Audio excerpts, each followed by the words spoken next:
I have entitled my presentation Near Misses One Button Away from Toast. The subtitle, by the way, being an example of a ChatGPT sense of humor.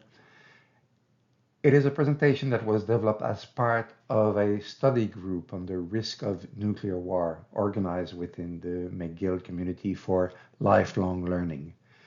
Its aim is to highlight how, since Hiroshima, humanity has come alarmingly close to self-destruction numerous times and continues to do so. A caveat, I am not an expert on the subject, just somebody who has read quite a few books, and I am in no way associated with McGill University. And a warning, if you are of the anxious type and are about to head to bed, you might want to save this for tomorrow. Now, before watching this video, you should have been told to watch a video from Veritasium called How Close We've Come to Nuclear War. So please make sure that you view this video before viewing the rest of this presentation. Okay, so if you have reached this point, you should have watched the Veritasium videos. I'm going to add a little bit to the Veritasium content. We're going to be talking about two different types of events, broken arrows and false alarms. Broken arrows refers to accidents involving nuclear weapons that, while not leading to an explosion, could have gone horribly wrong. These events include everything from bombs accidentally being dropped from planes to misplacing nukes entirely. Yes, it does happen. False alarms, on the other hand, are events when systems mistakenly indicated an incoming nuclear attack, triggering emergency protocols. In the video that I asked you to watch, you heard about the Goldsboro accident in 1961. The only thing that I'd like to add to the video is that the two bombs that were ejected from the plane were 4,000 megatons each, so 250 times the size of Hiroshima. I'm not going to add to what they say, except show you what could have happened if these bombs would have exploded. What you see here is an illustration of the fallouts that would have happened if these bombs would have exploded. So you can see that at least, in the near vicinity up to Newport, there was a fatal area where most people would have died. People up to Delaware and Washington, D.C., depending on the wind orientation, will also be affected in big time. So it would have been a pretty disastrous result. There is one false alarm that I find particularly interesting that happened in 1960. I titled the alarm 99.9. It happened in Cheyenne Mountain Complex, the NORAD command center. During a tour of these headquarters in Colorado Springs, Peter Peterson, the executive vice president of Bell and Howell, had been allowed to sit in the commander's chair. He was accompanied by Charles Percy, the president of Bell and Howell, and Thomas Watson, the president of IBM. There was an indicator above the map that they were looking at, and they had been told that if the indicator showed 1, it meant that an unidentified object was traveling towards USA. At level 3, it showed that the threat level was high, and at level 5, it definitely meant that the United States was under attack with the 99.9 certainty. And sure enough, as soon as Peterson sat, numbers began to climb, and at 4, officers ran into the room. At 5, Peterson and the other executives were escorted out. The Joint Chief of Staffs were on the phone awaiting confirmation. The United States had only minutes to respond. Vice Commander of NORAD Air Marshal C. Roy Sleeman, a Canadian, asked his officer, "Where is Khrushchev?" And Khrushchev was in New York that day, and Sleeman concluded that this was a false alarm since the Soviet Union was unlikely to launch an attack that would kill the first secretary of the party. It turned out that the BMUs, or Ballistic Missile Early Warning System radar signals from the Thule Advanced Base, were bouncing off the moon as it rose over Norway. The designers, according to Daniel Hellsberg in his book The Doomsday Machine, had figured out that the radar would reach the moon, but they didn't think the return echo would be so strong as to look like incoming missile. Well, everybody makes mistakes. Note that every time there is an ambiguous missile launch, the NORAD watch officer organizes a quote missile display conference, which can be escalated to a quote threat assessment conference and then a missile attack conference. Now, we know that from January 1970 to June 1983, there were 3,703 routine missile display conferences to review ambiguous missile launches. 3,703. The other false alarm that I'd like to discuss is the 1979 event that also happened at Cheyenne Mountain. I've entitled this one ETA 5 Minutes. On November 9, 1979, the computers at the same NORAD headquarters showed that the U.S. was under attack by missiles launched from submarines off the West Coast. Then more missiles appeared to have been launched from the Soviet Union. The ETA was 5 to 6 minutes. Bomber crews ran to their plane, missile crews were put on high alert, and air traffic controllers throughout the country prepared to clear America's airspace. After contacting the radars and ground station, officers realized that there was no sign of incoming missile. The computers were showing an erroneous but highly realistic account of a Soviet surprise attack. Now, what really happened? It was first reported that a technician had mistakenly put military exercise tapes into the Pentagon computer system, which sent realistic details of a war game to Strategic Air Command and the Pentagon. And that narrative is still the conventional wisdom today. But in fact, this was no simple operator error, and the truth is more concerning. It turned out that software simulating a Soviet missile attack in Pentagon computers was inexplicably transferred into the regular warning display at NORAD's headquarters. According to General Accounting Office testimony, the NORAD computer, quote, failing to recognize test data being used for software development, generated inappropriate warning of a massive Soviet missile attack, end quote. Indeed, NORAD later acknowledged that the precise mode could not be replicated, and they could not determine whether the cause of failure was human error, computer error, or a combination of both. The United States had likely come within minutes of launching a massive nuclear attack by mistake, and the cause was never fully understood. A while later, Brezhnev wrote to Carter, "I think you will agree that there should be no errors in such matter." Now, after such depressing subjects, I'd like to open a parenthesis about a lighter subject. I don't know if you know who this movie character is. Well, if you don't know him, you're pretty lucky, because the movie in which this character appears is a pretty bad movie made in 2005 in the UK and called The Hitchhiker's Guide to the Galaxy. But the series of books from which it was inspired, bearing the same title and written by Douglas Adams, is extremely funny and brilliant. This character is Marvin the Paranoid Android, also known as Marvin the Depressed Robot. This is one of his most famous quotes. And we'll come back to Marvin later in this presentation. And another false alarm story, this one entitled 40 Cents Well Spent.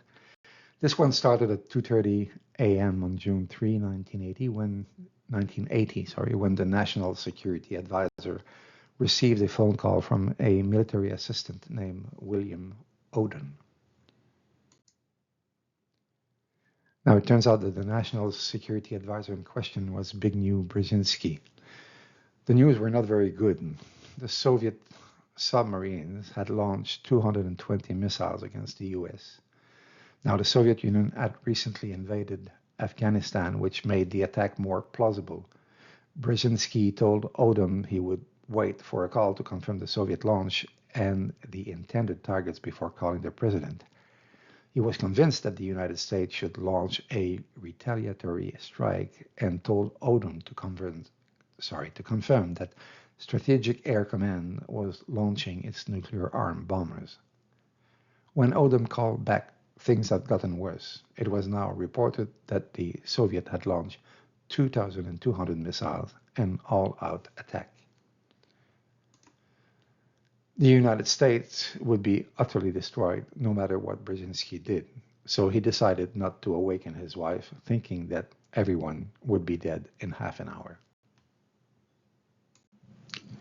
Fortunately, just before Brzezinski intended to call President Carter, Odom called a third time to say that other warning systems were not reporting an attack. It was a false alarm. A few days later, NORAD computers warned the Pentagon of a third attack, but this time technicians found a defective computer chip in a communication device. The chip was worth 46 cents. Now, I'd like to come back onto one of the false alarm that was discussed in the first video that you watched. The one that happened in 1995, which I call Northern Lights.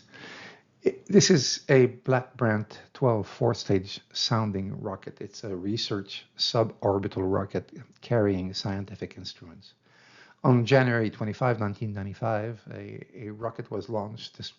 This type of rocket was launched from the Andoya rocket range off the northwestern coast of Norway. The rocket was launched to study aurora borealis over Svalbard and flew on a high northbound trajectory, which included an air corridor that stretches from a Minuteman III nuclear missile silos in North Dakota all the way to Moscow.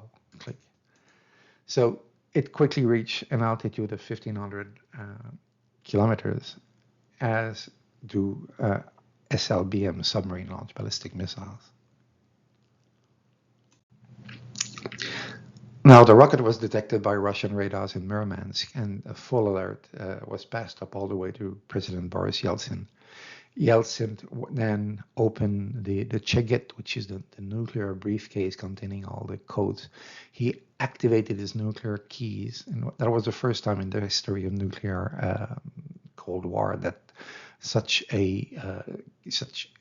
keys were activated. And he had basically 10 minutes to decide whether to launch a retaliatory strike. He ordered submarine commanders to go into a state of combat readiness and prepare for nuclear retaliation. Now, fortunately, observers were able to determine that the rocket was heading away and the alert was dropped. But note that the Norwegian and American scientists had notified 30 countries, including Russia, of their intention to launch a high-altitude scientific experiment aboard a rocket. The information was not passed on to the radar technicians. The launch was notified in good time to the Russian Ministry of Foreign Affairs. However, due to an error on the part of the Russian Foreign Ministry, the notification was never given to the Russian General Staff or any part of the Russian military. Another broken arrow that I think was particularly interesting happened in 2016. The picture that you're seeing is a Trident missile being launched from a submarine. This particular accident then happened in 2016 during a test being performed by the HMS Vengeance, a British nuclear submarine. Now, the Trident II missile was supposed to be fired to a target 6,000 kilometers off the west coast of Africa, but unfortunately veered toward the US and had to be destroyed. The cause of what went wrong remains top secret, but a lot of people think that it was a cyber attack. A month after the test, funny enough, the UK Parliament approved the renewal of the Trident at a cost of 40 billion British pounds. Unaware of the failure, the members of the House of Commons voted by 472 votes to 117 in favor of renewal. Now, the incident was not revealed until January 2017, when the Sunday Times reported that Downing Street had covered up the incident just weeks before the crucial House of Commons vote on the future of the missile system, which is, I find is pretty funny. And finally, a last little broken arrow. This one happened in 1950. I don't know if any of you recognize a village on the top left-hand corner there. It's Kamouraska, actually. What happened? Well, there was a squadron of B-47 airplanes flying from Goose Bay in Labrador to Tucson, Arizona. And one aircraft had an engine problem and jettisoned its bomb. The high explosive on the bomb detonated and spread uranium. So the high explosives are the conventional explosive that trigger the fission reaction. So these high explosives detonated and spread uranium-238 material all over the region. But fortunately, the plutonium core, which is the key component for nuclear reaction and detonation, was not installed in the bomb at the time. Still, there was about 100 kilogram of, or 45 kilograms, sorry, of radioactive uranium that was spread over the area of Kamouraska. The Canadian Defense Ministry confirmed the accident 50 years later in 2000. Now, let's talk briefly about the two greatest risk factors that we've encountered so far, which are technology and the human factor. Now, those of you who attended the study group 2 weeks ago have seen the John Oliver really funny sketch that was recorded in 2012, in which he shows, amongst other things, that in the silos where the missiles are launched, the computer systems are really, really old, and that in particular they are using 8-inch floppy diskettes from that dates from the end of the 70s, I suppose. The good news is that these diskettes have been replaced in 2019, but the bad news is that the diskettes have been replaced. The United States has embarked into a huge modernization program under Obama in 2016 and will be spending about $1 trillion over the next 30 years to build new missiles and new submarines. But it also means to upgrade their control system, and that's what I think is a pretty bad news. I guess raise your hand if you've had a bad experience with a software update in your career. You'd think on the one hand that the military would have some fabulous system testing procedures where nuclear weapons are concerned. But before viewing this presentation, I suppose that you also had the impression that the military had infallible procedures for such mundane tasks as transporting nuclear weapons. And look at it this way, devising a nuclear control system is at least a few orders of magnitudes more complex than devising a transport procedures. And the consequences of a software error, as we have already seen, could easily trigger the nuclear apocalypse. So, should we worry? No, ça va bien aller. And I'm not even addressing the subject of cyber attacks. This will be the subject of another presentation. But we know that the Pentagon systems are attacked thousands of times every day, as was declared by General John Hyten, the commander of the U.S. Strategic Command in 2019. But hey, ça va bien aller. And moving on to the human risk factor, you must remember that in that John Oliver sketch, he alluded to the fact that the man overseeing the launch of our ICBM, General Michael Curry, was too drunk for the Russians when he went on to a trip to Moscow, and that 17 Air Force officers in charge of missile launch got a D grade in an exam that tested their missile launch proficiency. But I think we should also talk briefly about the cognitive and emotional stability of our leaders. You know, these people that can start a nuclear war without asking permission to anybody. I'll let you form your own opinion about Trump's ability to take rational decisions in times of crisis, but it might be worth pointing out that he is not the first president that was, say, unstable at times. Nixon and Yeltsin both had a small problem with alcohol. Even Kennedy was a bright man who and helped to solve the Cuban crisis, had serious back problems and suffered from a disease called Addison's disease. He took as many as 12 different medications at once. He used Demerol and methadone for pain, barbiturates to help him sleep, amphetamine, thyroid hormones, and anti-anxiety medication. The list is very long. So that could also have impacted his judgment. The problem, perhaps, is that no president should have to make that awesome decision quickly without deliberation and consultation. No president should have the sole authority to launch nuclear weapons first. No single person should have the power to end the world. But humans have been both a risk factor and a crucial safety net in the context of nuclear weapons. As you have seen throughout history, there have been smart and courageous individuals like Vasily Arkhipov during the missile crisis in Cuba, who have literally saved the world from nuclear catastrophe by making the right call under immense pressure. But what happens when we introduce Marvin or any AI to that effect into this equation? You know, all nuclear-armed nations have pledged to keep the final decision on launching a nuclear strike in human hands. Yet, can we confidently say that AIs won't eventually play a role in the chain of command? Consider the critical moment involving people like Petrov and Arkhipov.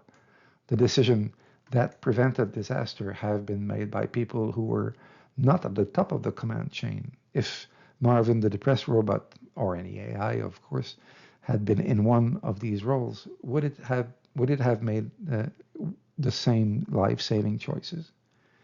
As AI technology advances, the prospect of it assuming roles within the nuclear command structure grows more realistic and potentially more dangerous. The very qualities that make human judgment invaluable in crisis situation, empathy, intuition, moral reasoning, are exactly what AI lacks, and that is something that it's worth thinking about.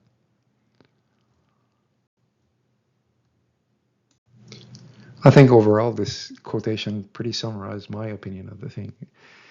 It was made by a certain Jeffrey Lewis, who was a director at the James Martin Center for Non-Proliferation Studies in California. And he said, I think we have this fantasy that the people who handle nuclear weapons are somehow different than all the other people we know, make fewer mistakes, or that they're somehow smarter. But the reality is that the organizations that we have to handle nuclear weapons are like every other human organization. They make mistakes. They're imperfect. We have to realize that for more than 60 years, humanity has been playing a game of Russian roulette. Well, American roulette, I suppose, viewed from the Russian side. We've been playing Russian roulette with the entire planet. Every single one of these near misses, every false alarms, every broken arrow was another spin of the chamber. And each time we've been lucky, extraordinarily lucky. But that luck cannot last forever. It is a statistical certainty that if we continue down this path, if we continue to rely on these weapons of unimaginable destruction, one day that trigger will be pulled and the barrel won't be empty. We're standing on a razor's edge, a place where the push of a button, the misinterpretation of a radar signal, or the malfunction of a single piece of equipment could wipe humanity from the face of Earth in seconds. We've seen how close we've come before. A handful of humans with their moments of doubt, hesitation, or sheer luck have saved us from annihilation. But humans make errors and machines fail. One day there will be no second chance. One day there will be no hero to make the right choice. The prospect of completely eliminating nuclear weapons may seem idealistic, perhaps even impossible to realize in the short term. But that cannot be an excuse for doing nothing. We have to act, and we have to act now. If we cannot rid ourselves from this sword of Damocles hanging over all of our heads, then we must reduce its size. We must make sure that should the unthinkable happen, we do not destroy ourselves entirely. It is not a solution that will save everyone, but it's a solution that could save something. We owe it to the future generations to leave them more than a poisoned and shattered earth. We have to leave them with a chance, no matter how small, for survival. And I thank you for having listened to me. I'm leaving you with humor of the people in charge of launching Minuteman missiles who have decorated this door of their silo.